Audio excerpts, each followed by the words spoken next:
All right, so today I want to talk to you guys a little bit about food plots. And as you know, the other day I came in here with Pete's bulldozer and we didn't make it too far. I knocked down a couple trees and she buried herself, hit a soft spot and just dropped in. We were able to get it out. Nick and his dad came over, helped pull me out, and we ended up getting out of there, thankfully. But in this spot that I want to put this food plot, it's just on the inside of the woods here. As you can see beside me, I'm just standing on the tree line right here, and this field behind me is about 5 acres. So I consider this to be somewhat of a destination food plot out here. And as everybody knows, those big bucks, they don't make their way out here until basically sundown. And what they do though is they feed as they work their way out to these destination food plots. And if you can get food plots just on the inside of these destination food plots, they can be major kill plots for you. But that's the whole point of this food plot here.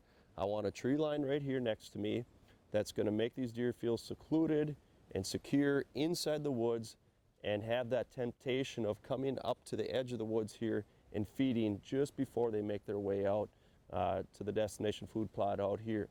Now, the other thing I wanted to talk to you about is this is a must. I mean, there's no getting around it. If you want to have the best food plot possible, you need to check your pH.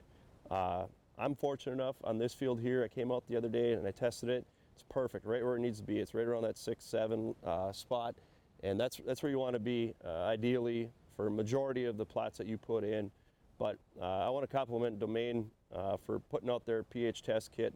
It is so simple to use. There's a great chart on there. It's easy to follow. It gives you step-by-step process of what you need to do to check it. All you need, your red Solo cup or your plastic container, and then you need your soil, and then you also need distilled water. Okay, so you put the soil in there, mix it up good, you put your distilled water in there, let it sit for about 15-20 minutes, and then come back with Domain's test kit, and they give you 4 strips, which is cool. So it's around $12 for the kit.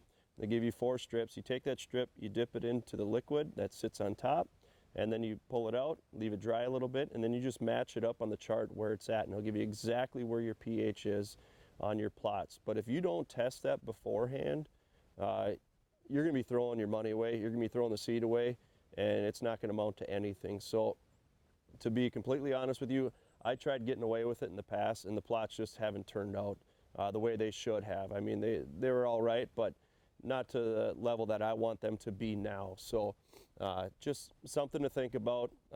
If you want to keep, cutting corners, go for it. Don't test your pH. But if you want a high octane food plot, and that's what I'm trying to establish here, if you want one of those, you need to test your pH.